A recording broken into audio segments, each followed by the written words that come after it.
Ways that my Russian mother raised me that would send American mothers into a coma, and that I absolutely love her for, but hated back then. I did not watch any American television until about the age of 14, when I snuck onto the TV and watched some Disney, Nickelodeon, whatever it was, and then was immediately punished for it. I watched mainly Russian cartoons, movies, TV shows, and honestly, I'm so grateful that my mother did that, because I'm so much more cultured in these things, and my brain wasn't rotted with the American television that we had growing up. Number 2, we had this much processed food in the house. Everything was whole foods or just general ingredients, and almost everything was made from scratch. My mother was an amazing, amazing cook, and still is, and has passed that down on to me. And now I cook all the time, like every single day, lunch and dinner. I just don't eat breakfast. Number 3, this is the only one that I actually don't like and disagree with my mother still on, but she never, ever let me have my hair down. For context, my hair was literally down to my knees. I'll insert a picture here if I can find it, but it was down to my knees.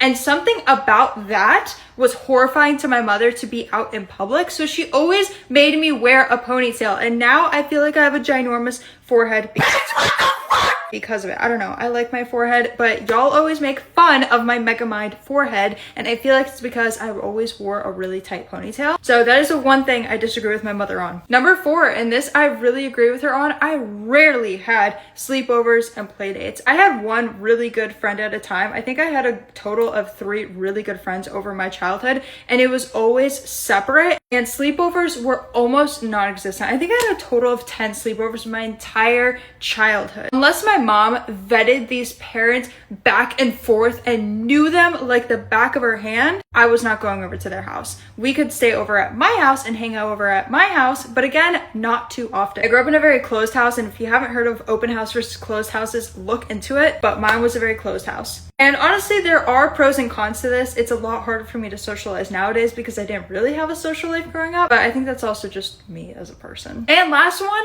she did not listen to my complaints in the best way. I grew up with her paying for piano lessons, saxophone lessons, trumpet lessons, absolutely every kind of musical instrument under the sun. And I constantly complained that I didn't want to do it, that I was getting tired, that I was getting annoyed with the instrument, and she never let me quit it. And honestly, I wish she didn't let me quit it when I hit 16, 17 years old, because I would still be playing these instruments now. I can still play piano, saxophone is a little bit iffy, trumpet, absolutely not, violin, absolutely not. She never gave a damn about what I said if I was complaining about it too much, until I was about 16, and then I could have my own thoughts, and then she let me change my mind. I will be the strictest parent growing up. And yes, I think strict parents do create sneaky kids, but if you do it correctly, they make pretty good ones. I mean, look at me.